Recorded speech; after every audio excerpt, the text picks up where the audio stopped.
And the first one is in two parts, one question for the incumbent and one for the two challengers. Excuse me, is it 2 minutes or 3 minutes? These are 3 minutes. Okay, thank you. Sorry. Yeah, these are 3 minutes. Thank you. And I think on this one we will start with Mr. Shearer, and then go to Ms. Hart, and then Ms. Alfaro. Go around that way. So this question, the challenger's version of it is, what problem in the ward do you see that should get attention but has been ignored by the council? And the corollary for the incumbent is, what improvement do you want to see happen in the ward that you've not been able to get resolved?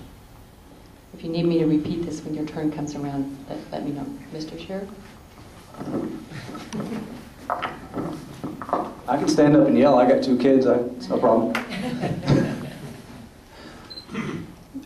The number one problem in the ward is the problem in the city, and that's unemployment. The city has an unemployment rate of 13.3%, and it's going up.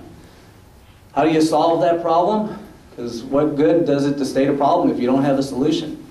The solution to that problem is lower taxes and fees. We are being taxed. If you look at your utility bills, those increases in fees and reliability costs and that sort of thing, much of that is paying for bonds that are issued by the city. Bonds that are issued by the city, by the way, without voter approval. These are redevelopment bonds. It's the only municipal bonds that I'm aware of that can be issued without voter approval.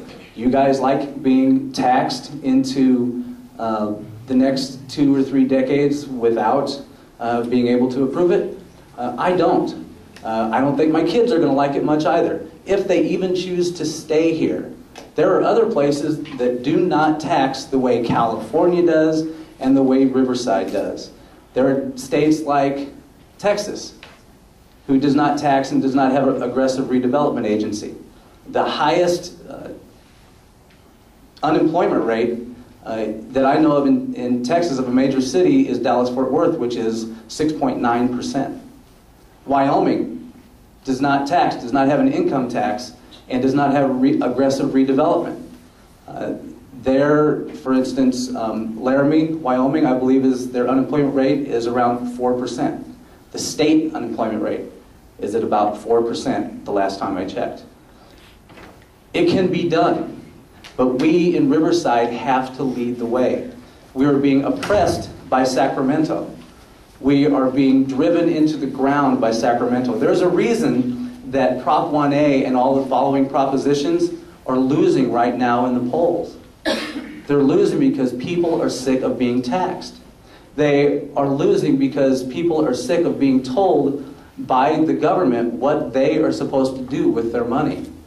There's a reason these Tea Parties have been so active and so successful, albeit underreported.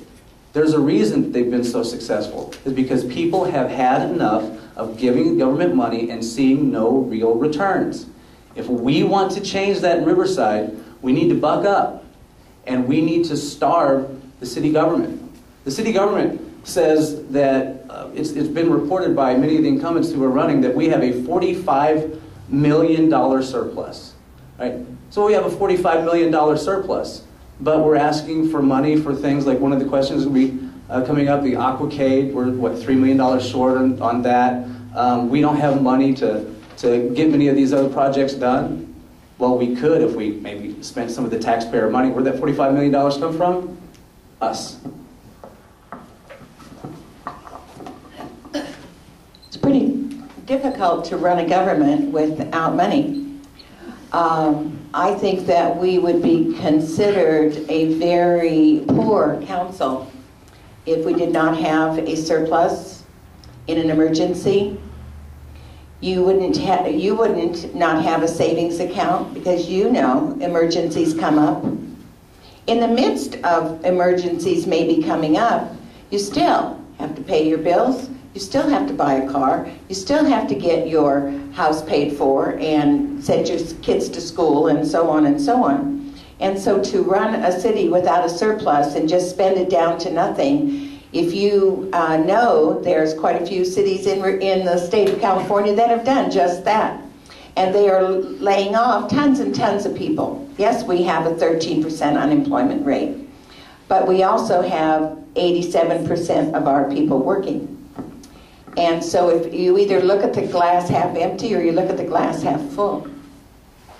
And as far as what I would want to improve, which is what the question was, what I would like to see done in the next term, I would like to see a lot of what we're already doing continue and be done. We have, as a council, chosen to put a lot of our money into things like new parks and so on and so on.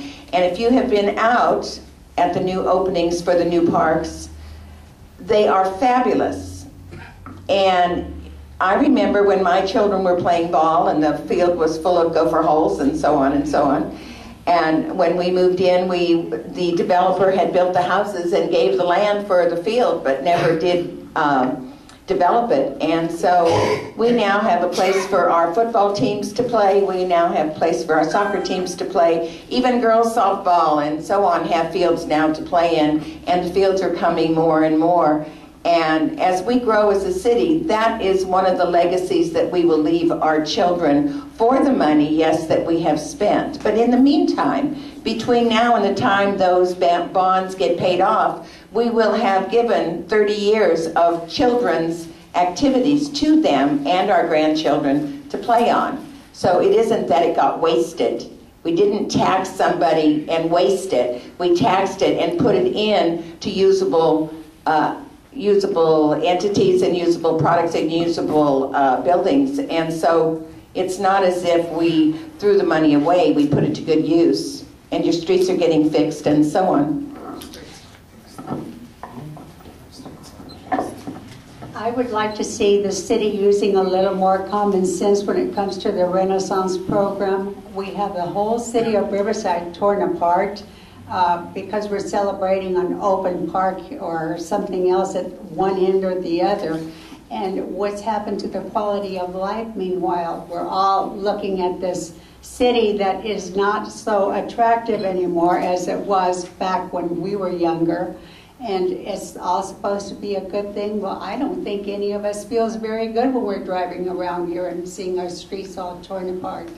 I would like to see more money going into the police department, because the program that they put on for Neighborhood Watch is the most informative program that you could possibly go through to help yourself and your own neighborhood. And that's where I would see the money go. Thank you.